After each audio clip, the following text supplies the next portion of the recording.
Good morning or good afternoon, depending on where you are joining us from today. I think most people are in US and Canada, so good afternoon. Welcome to OneStrand's webinar session. Today's session is on R4i Binder, or R4i Binder server client in particular. So we launched about 6 weeks ago our new V9 R4i Binder series, starting with R4i Binder Pro, R4i Binder Standard, and this is now showing off the up-and-coming release of the server client version. My name is Tammy Holter. I am the CEO of OneStrand, and today I will be joined by Rita Nye, who is our Senior Consultant. Okay, a quick background on OneStrand. Now, everyone in the room is a current customer, so I don't think we need to go into detail on who OneStrand is, seeing we are supplying you the R4i software at this point in time. So I think we might skip that one. Just quickly covering over the R4i S1000D products, just in case there's some that not everyone is using. Now, this is not the complete suite of R4i products, but the more common ones that generally most customers work with on a day-to-day basis. We have, of course, the CSDB, or Common Source Database, and that, of course, is for managing and publishing the IETPs. R4i Writer is our powerful XML authoring tool. It is optimized for the S1000D data formats and comes available in a Pro, a Standard Edition, and a Personal Edition if you don't happen to have our R4i CSDB. R4i Viewer is our royalty-free online and offline IETM viewer, and it is available to those customers who have the media gen component from our R4i CSDB. R4i Binder is, of course, our powerful drag and drop tool for creating manuals and handbooks, and that's our focus of today. R4i Binder, of course, doesn't only work with S1000D, it also works with other legacy mill standard ATA, so any HTML or XML structures, we can produce manuals with R4i Binder. Then we have IPD, or Illustrated Parts Data Manager, and this tool is used for generating hundreds of IPD data modules on the fly from an engineering parts spreadsheet or database.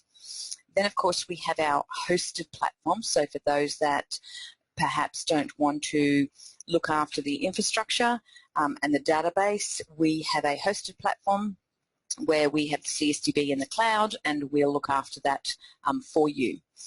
And if you want any more information on the Air platform, that's shop.onestrand.com.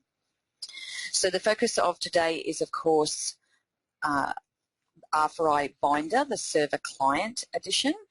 So I'll hand you over to Rita, but before I do, just quickly give you a bit of a background. I think everyone probably has dealt with Rita. She's been with us now for the last 11 years, focusing on the dynamic database publishing aspects for delivering to web and complex print requirements. Rita is obviously our R4i trainer who specialises in S1000D, hence she gets involved in presenting most of the webinar topics on our products and or S1000D theory topics. Rita has a background of not only working with authoring systems such as our own R4i Writer, but also legacy systems such as Arbor Text Editor and Adobe FrameMaker. And Rita is well known for her style sheet development, including both XSLTs and, of course, XSLFOs. So on that note, Rita, I will hand over to you. Thank you very much, Tammy, and good morning, good afternoon, everybody. Before we actually kick off, what I'd like to do is actually run a poll. And this is just a really quick question just to find out from the attendees, do you currently use R4i Binder? And it's either a yes, a sure, a no, a not sure, or you're looking at it. So just to give us an idea of exactly where our status is at this stage. I've just launched that poll for you, Rita. That's now up on the screen for everyone to do a vote on whether they are or are not using Binder at the moment. Fantastic. So 67% are a yes, they are already using it, and we have 33% at looking to use it. Okay, fantastic. Well, hopefully this session will be helpful for them. Excellent. So I've just hidden that there for you, reader. You're good to go. Fantastic. Okay, so what I've done is I've broken this up into the core section. So what we want to do is we're going to introduce you to the R4i server, which is the component that works with this Binder client. And then we're going to have a look at the Binder client interface, which is a little bit different to what those who have used the R4i Binder professional version. It looks a little bit different. And then we're going to just jump in and have a little bit of a look at the processing of the building of the books and such. So it just kind of give you a little bit of an understanding. So the first aspect of this, of course, is the server. And for the server, we've really got to understand what's its purpose. So if anybody, for those who have used the R4i Binder Professional, which was previously known as Workstation, with that, the software is installed onto your local machine and you build a book. And the building of that PDF, the creation of that PDF, it's all done on your machine. So therefore, if you have a machine that doesn't have a lot of power, you may find that the ability to build that PDF, depending on the complexity of the PDF, it might take some time. What we've done is we're now looking at the release of the V9 Binder client. And what happens with this is the R4i server is actually the engine that runs the PDF creation. So that means that when we go into the Binder interface, it's no longer your local machine that's actually going through and generating the PDF. It's the server, because as we know from a general business perspective, most servers are a fairly grunty machine, so therefore we can do that. So we then have a look at that aspect of it. So it means that multiple people can be connecting into the Binder client, and you can have multiple people producing or creating these PDFs. And depending on who you are, will determine what you can see in that creation process. So this application is going to sit on a server, and it's going to be configured to allow you to have access to your databases if there's multiple databases, and it will then actually allow you to generate these PDFs, remembering that this application may be installed on any server as long as that server can see the R4i CSDB to be able to produce that information. So let's have a little bit of a look. So it's not really a demo, but I'm just going to show you and introduce you to the server. So this is the R4i server. So as I said, this is installed onto the server. To do this demonstration, I've actually installed it locally, but this would be installed onto your server. And once it's been installed, you then go through and develop your connections to your databases. So in this particular instance, I've only done one connection, but what we do is we need to populate the information. So whereas inside the Binder client for professional, what we do is we populate the more section with all of the server information. We're now doing this at the server end. So with this, we can have what's the name of the database that we're connecting to, what is the actual physical database name, and where is that located, what server is this on. So this is, as you can see, I'm just working locally, but this would normally be the IP address or the location where your actual server is located. We can put a port number into that so that if you do have different port numbers that are accessible, we still need to know that port number. And the user account and password, these are the user accounts and passwords that IT set up to manage the database. These are those wonderful usernames and passwords that they never want anybody else to know. And as you can see, we can either connect to a SQL or an Oracle database. It's really up to which environment we're at. We do have a test function, so we can verify that the information that we've populated here is accurate. And once we've done that, what will happen is the database connection will be displayed here, and it will do a little bit of magic in that it will automatically then populate with the information of what is the users available inside that database. So you can see here that by adding that database, it's automatically populated that information. And if that user is actually physically logged on at that point in time, it'll also then populate with that machine name. So what's the PC name of that particular machine for each user? So you'll actually be able to see who is and isn't connected at any point in time. Additionally, we do have some binder settings as well. So the first one we've got, now most of us, those of us who have used the Binder professional license, these settings will be a little bit familiar to you, but we're now moving them over to the server side. So the first thing is our CGM conversion. Do we want to convert those CGMs? And if we do, what format do we want to convert them to? Remembering with the V9 release of Binder, we changed our conversion output to now support SVG. So you do have that ability to be able to export and convert those CGMs to SVG now. So we can then choose that. We also have our external faux engine. So if you're not using the built-in faux engine, if you're using an external one, you can indicate that that is going to be used. Now, that faux engine does need to be available on the server so that the server knows what to do with it. It's no use having that faux engine on a user's workstation when we know that the processing engine is actually going to be working on the server. So we do need to have that faux engine component available on the server for them to do that. We have our style sheet section, which is where we can indicate whether or not we're using any external documents or script blocks. For the style sheets that I'm working with today, I'm not using any of those, so I haven't enabled any of those. On our change package side of it, if we're working with version 3 and below, where we can keep historical content inside our data modules, we needed to be able to identify if change markup had been there from a previous instance. So what we used to do, what we do with the V3 and below is we micro move those change bars. So to be able to do that, we can then process the offset change bars, and it also allows us to indicate what type of change package comparison we're doing. I've got this set at the moment for SVG, but our choice is either SVG, which means we're looking at the whole page, or we can change it to text, which means we're looking at every single piece of text and every letter that's on the page.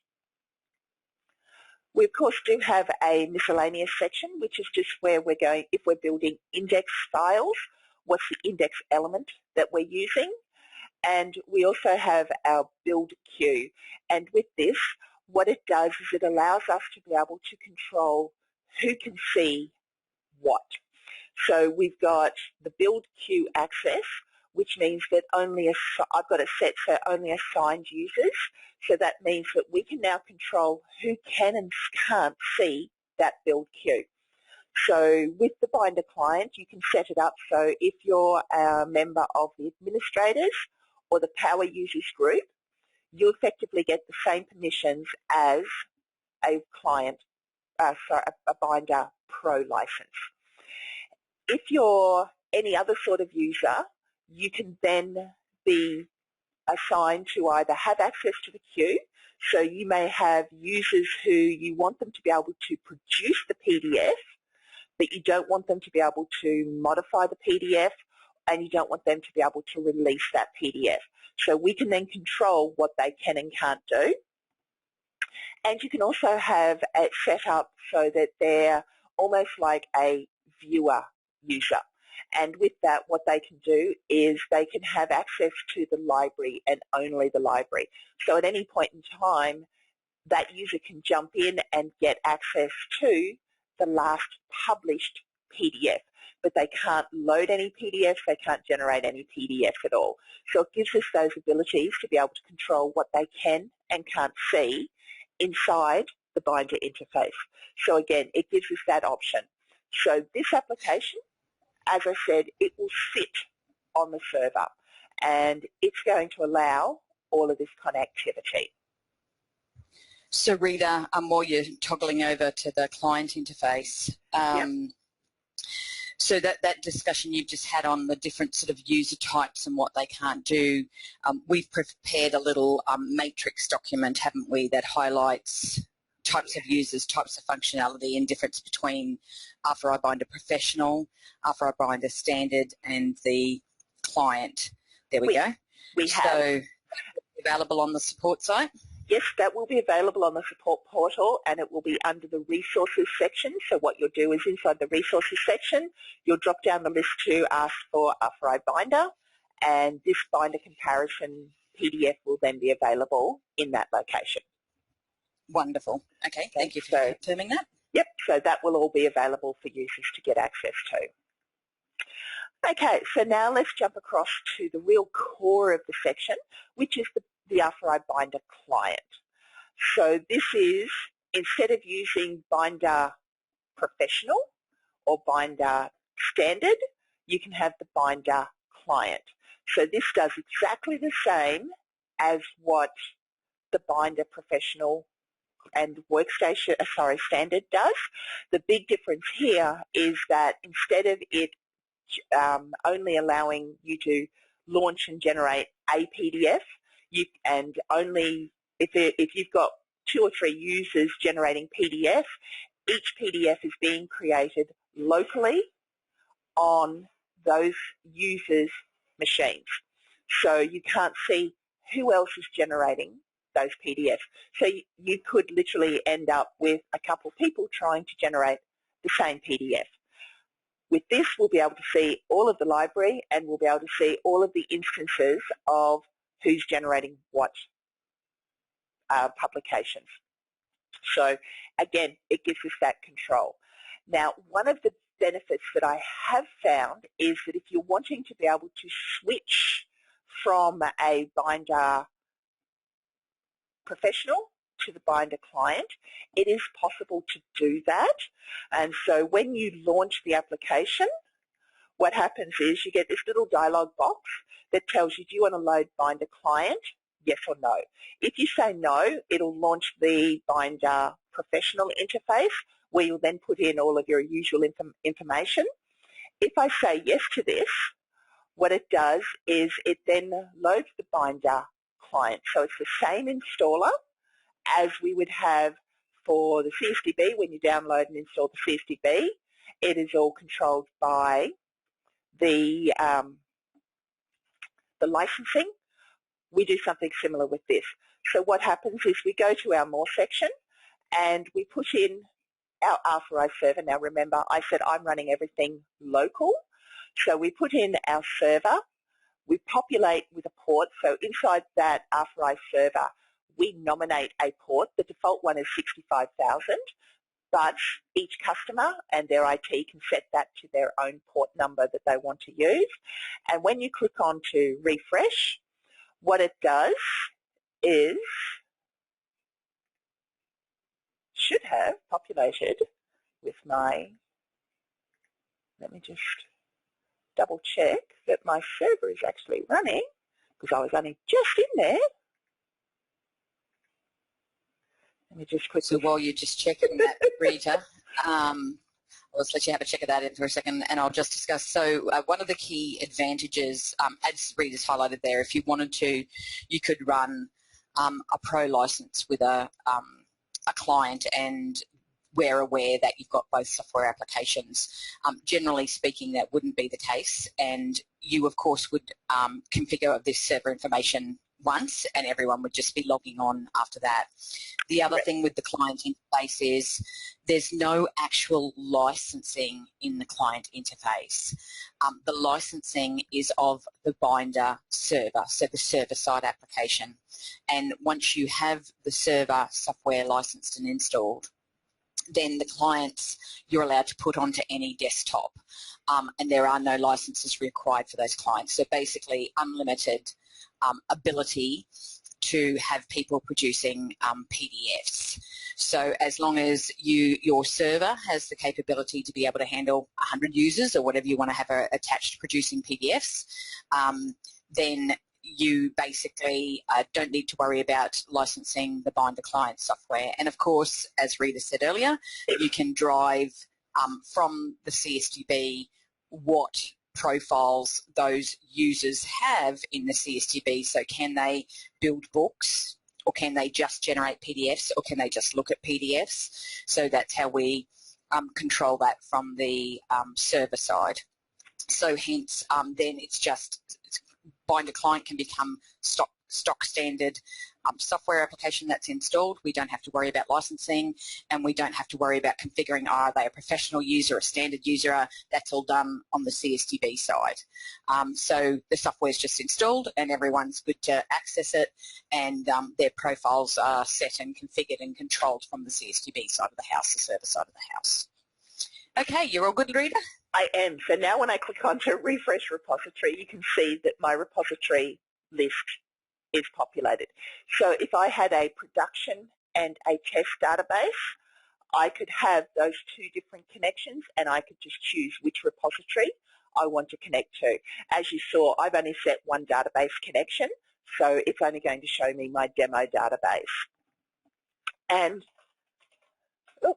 you then put in your username and password as it has been configured inside the CSDB. If you've then changed your password to something that's more your proprietary password, you would put in whatever is that current password that you're using. So once you've put that in, the R4i Binder client then loads, and what we'll see is that overall it looks pretty similar to what we already have for the Binder Pro license. The big difference is we have this side over here called the processing queue, and that's where the core fundamental difference between Binder Pro and Binder Client is. You can see that we've still got our three tabs, so we still have our support tab, exactly the same as what we have previously, so that's still fully operational. In our options, we still have our options, so again, if you wanted to change to a different skin, you can choose a skin that's available inside the interface. We do have our settings. Now you'll see these settings are very similar to what we have up on the server, but we want to be able to make sure that they've been configured, and the settings should be inherited from the server. The only different one there is the output directory, which is where you can define where you want the information to be output to. But other than that, the functionality is there. We continue to support the IBEX library. So some of our customers have stayed with an older version of the IBEX engine, and so therefore they want to be able to associate that IBEX engine with their book structure.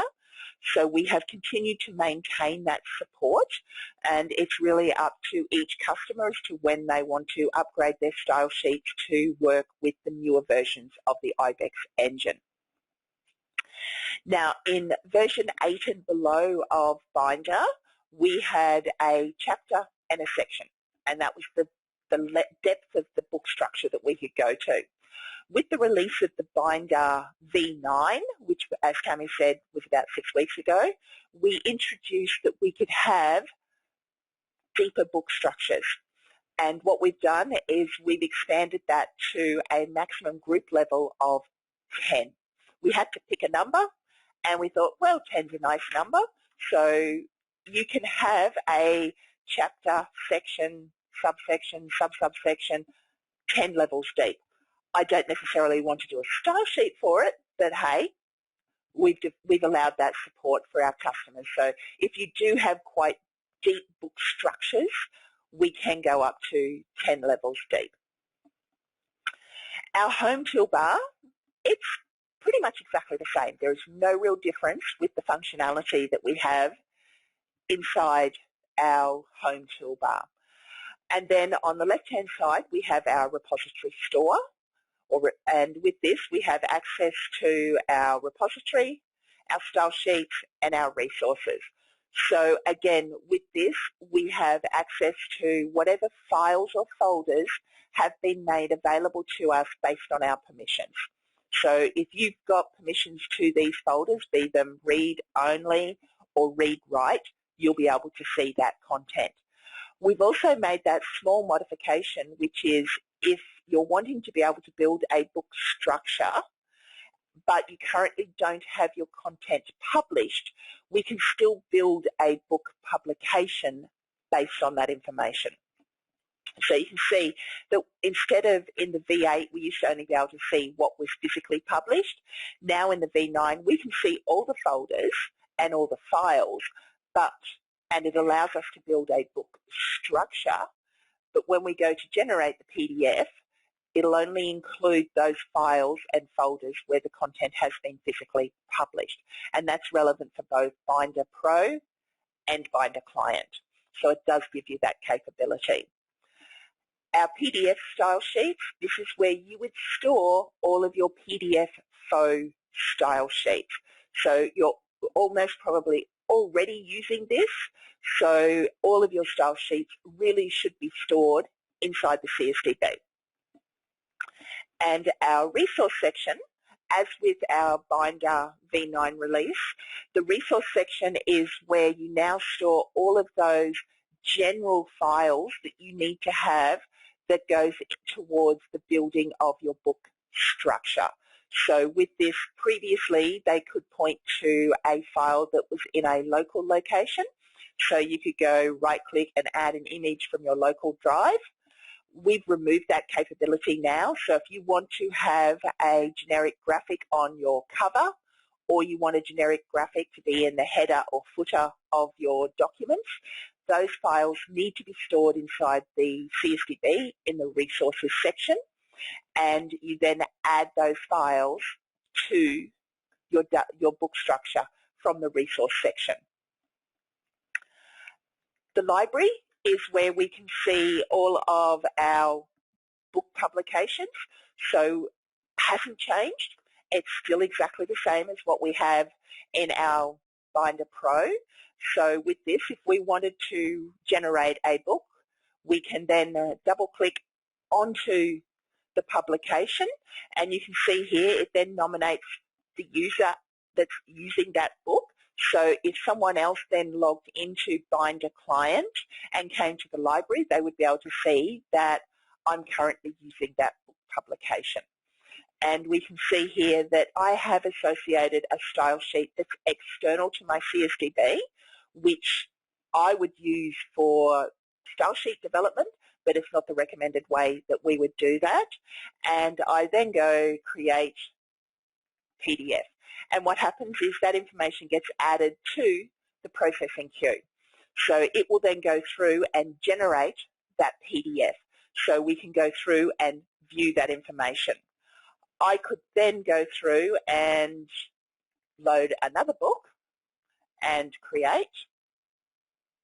Let's just add a style sheet to that.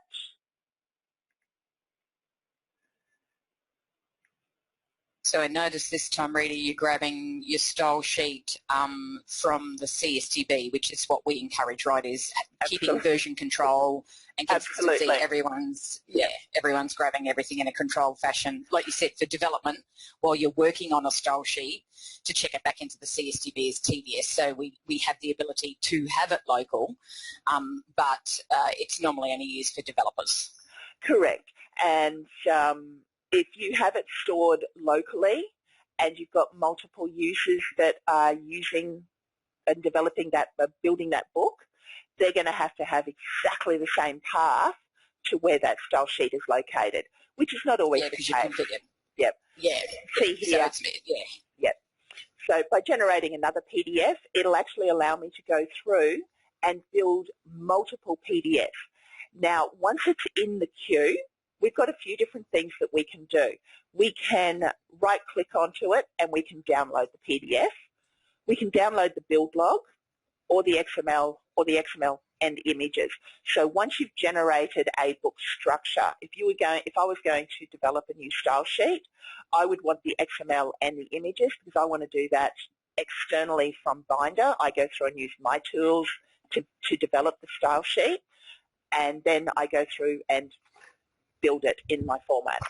Here, if I wanted to download the PDF, I select my output, and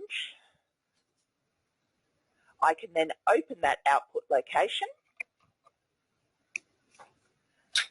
and inside that output location I have my PDF. So we can see there it's only a little PDF, it's only 36 pages long, but it gives us that ability to be able to view the content and identify if that's the correct information that we're wanting to see. Again, remembering it's style sheet that drives if you're going to have bookmarks. So if you've got bookmarks in your PDF, that's coming from your style sheet.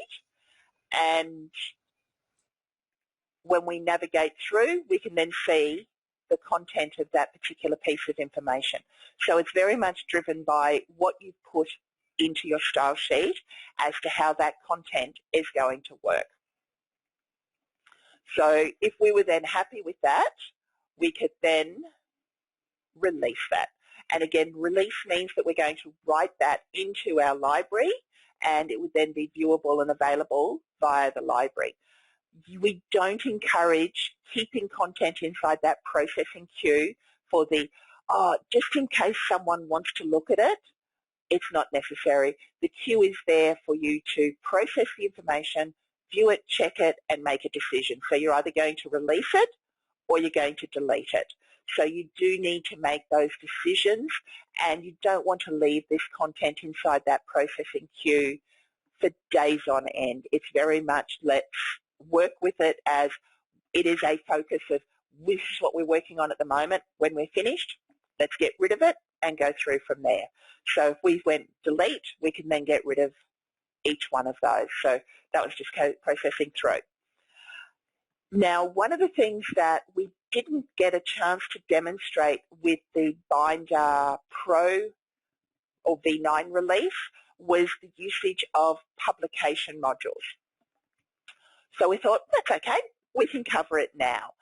So with this, a lot of customers may decide that they want to build a publication module. Now, it's really up to each individual customer as to whether or not they deem a publication module is necessary. But if you did decide that you wanted to build a publication module, Binder can use that publication module to populate your book structure. So with this, what I've done is I have created a pretty basic publication module. I decided not using any of the default S1000D bike ones. I thought I'd create my own. And you can see here that I have a publication module. I've just generously called it Demo. So that's the publication module that I want to use. And what I can do is I can grab this and bring it up to my book. And you can see I get the little plus symbol to tell me this is a valid location to drop it. And when I release it, it does a few things. I can't just say one or two because it does quite a few things. Firstly, it gives the book its name. So whereas previously if I go new again, that top level node will say book. So now it's telling me that it's called Bike Sample. And if I opened up and had a look at that publication module, my PM title and my short name have been populated in my cover page. They're really the only two titles that we can get automatically from the publication module. So we've been able to identify those.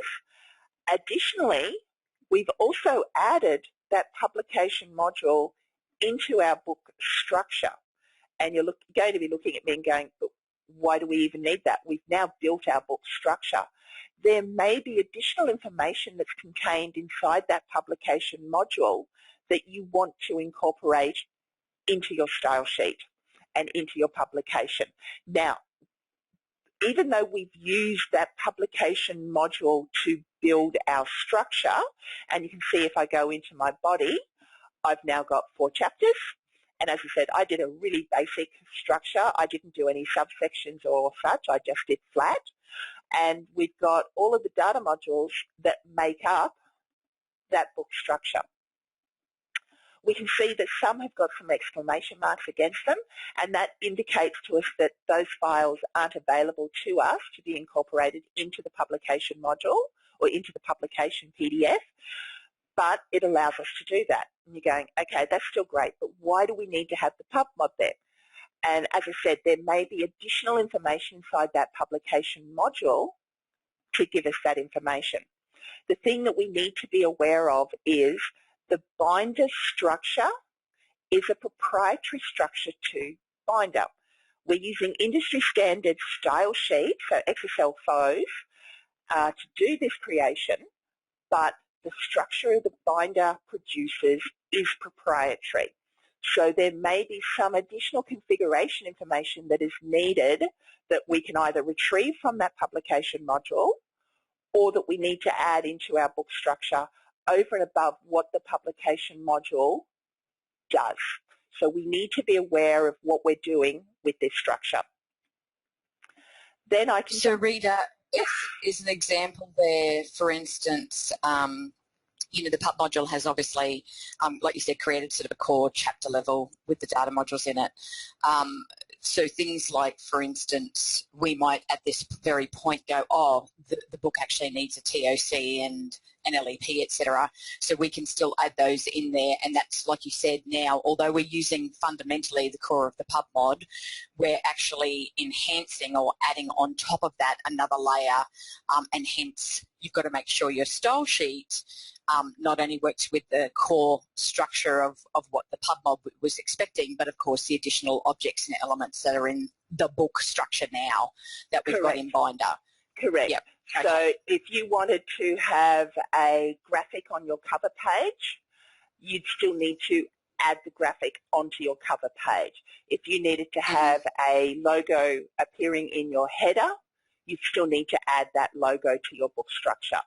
So yeah, so what we're saying is people shouldn't develop the faux in isolation with a pub mod without actually using the Binder software, because if the intent is they're going to use the publication module in Binder, then there's other, like you said, other components that you might be wanting to take into account. So although the faux is industry standard, it's not a proprietary style sheet for Binder, the actual style sheet development that you do have to do it in the context of the Binder environment, not just outside standalone. Correct. So yeah. Yep. Okay. Okay, and with that then we can choose our style sheet. So let's say, let's see what this one does. I don't know if it's going to work or not. We always go for mysteries here. So I've added my style sheet, and then we can go create PDF. And with that, it then goes through to create the actual physical PDF of that particular content. And we can see that it's been able to produce it. So we could then download that PDF.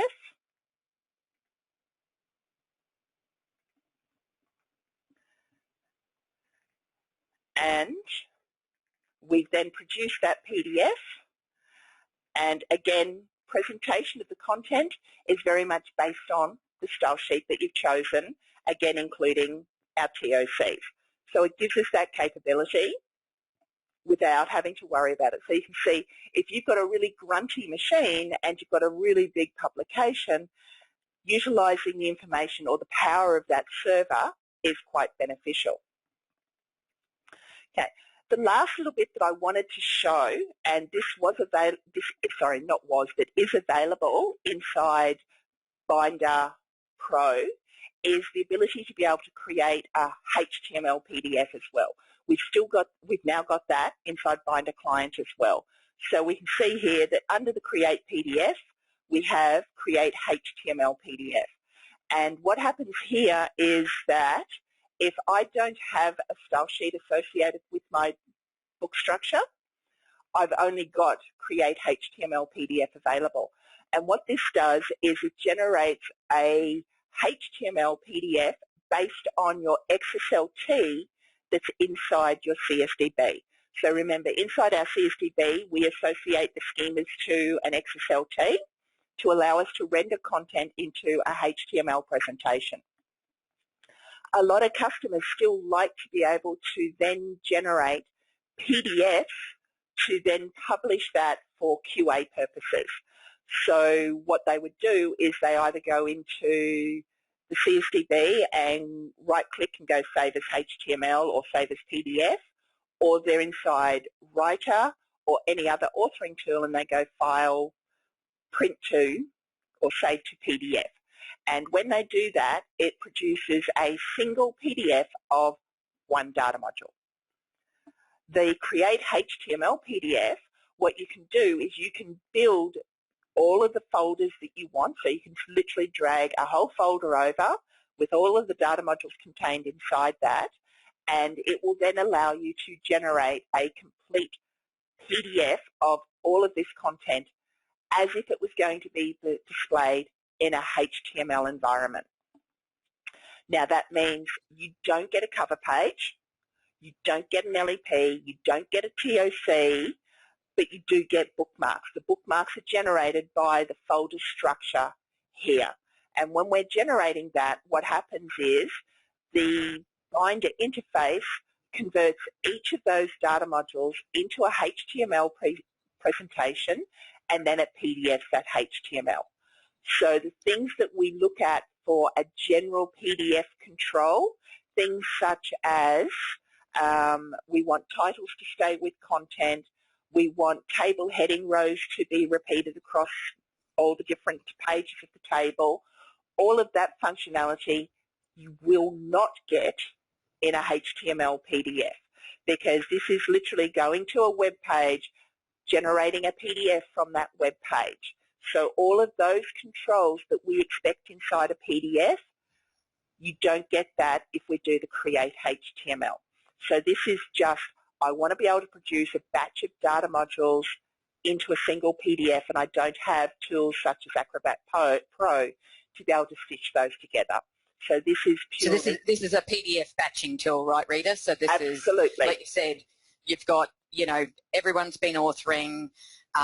They don't want a print production. They literally want to see each of the data modules like they'll appear in the IETP, hence using the XSLT style sheet.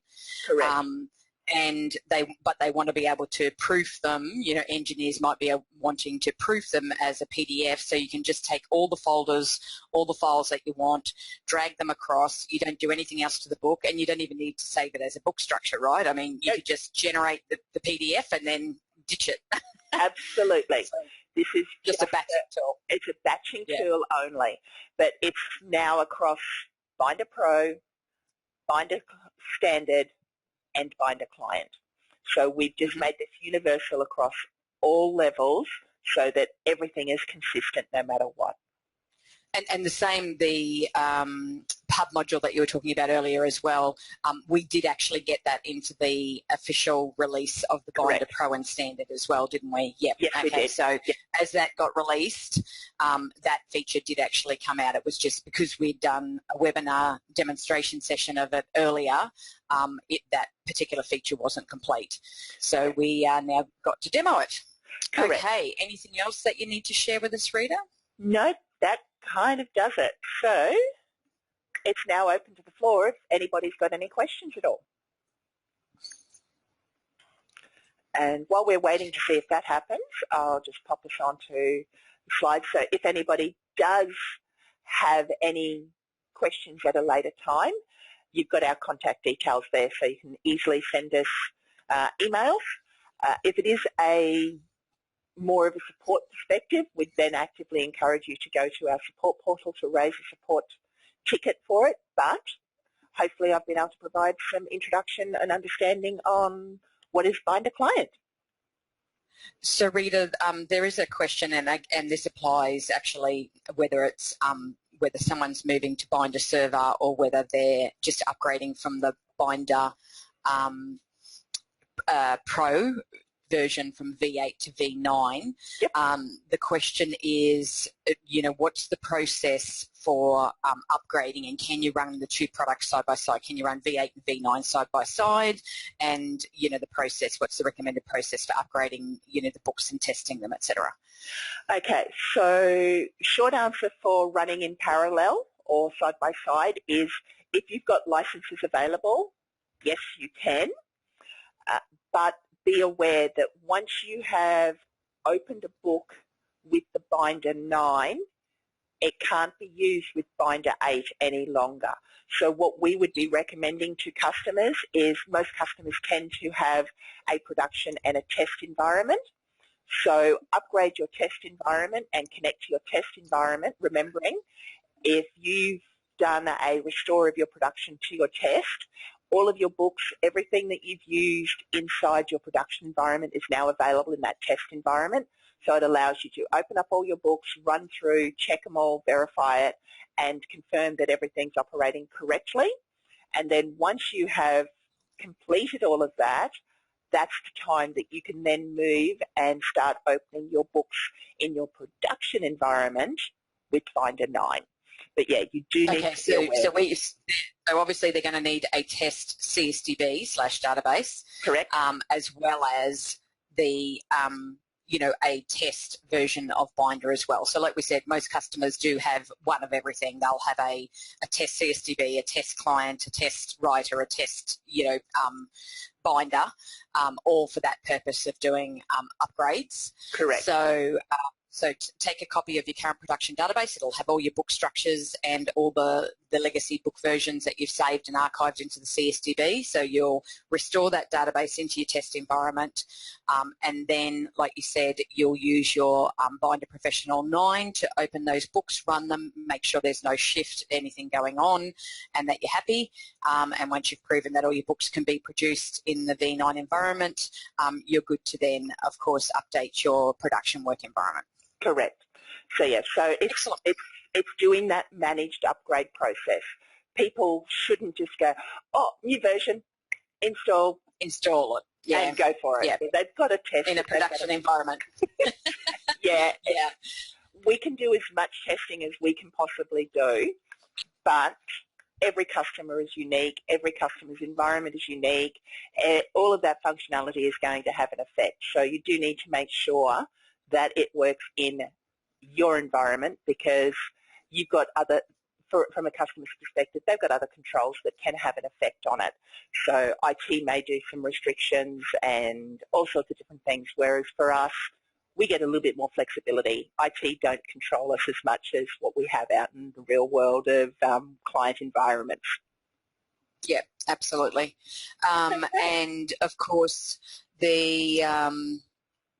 for some of our legacy customers, they're kind of using some of the older IBEX engines as well from the V7 Binder series, and so it can be quite a big upgrade, and so absolutely should be done in the proper controlled environment.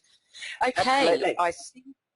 And that, of course, is also mentioned, isn't it, Rita? I noticed even for Binder Professional, when we go up to the support portal before you download the software, it's actually in the alert interface with the details of what's in the V9 upgrade. So I have noticed that we've put that alert in there that once those books are upgraded, that's it. There's no going back.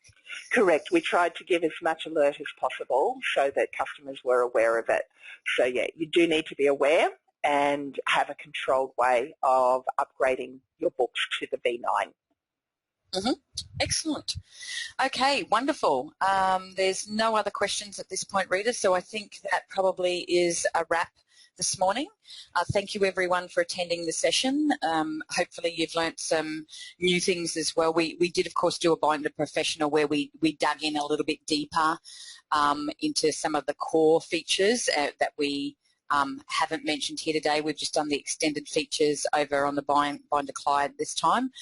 Both recordings, so the original Binder V9 Professional release, there's a recording as well, as this Binder Server one will be made available to customers as well. So if you need to take a look at either recording, do connect with us, and Samantha will make sure that you have that available.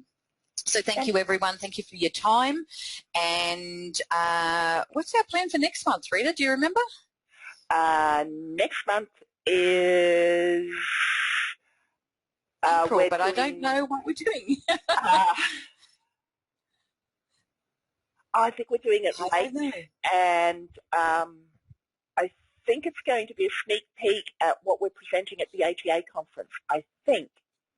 Oh, you might be right. Yes, you might be right. Yes, some of the capability. Yep. Yes, so for those who are going to the ATA conference, you'll see in Las Vegas, you'll see we'll be there.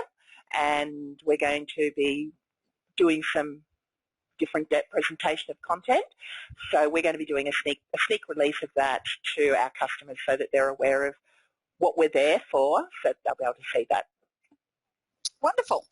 Okay, I will leave you to it, Rita. Thank you, everyone, and we look forward to seeing you at the next session. Fantastic.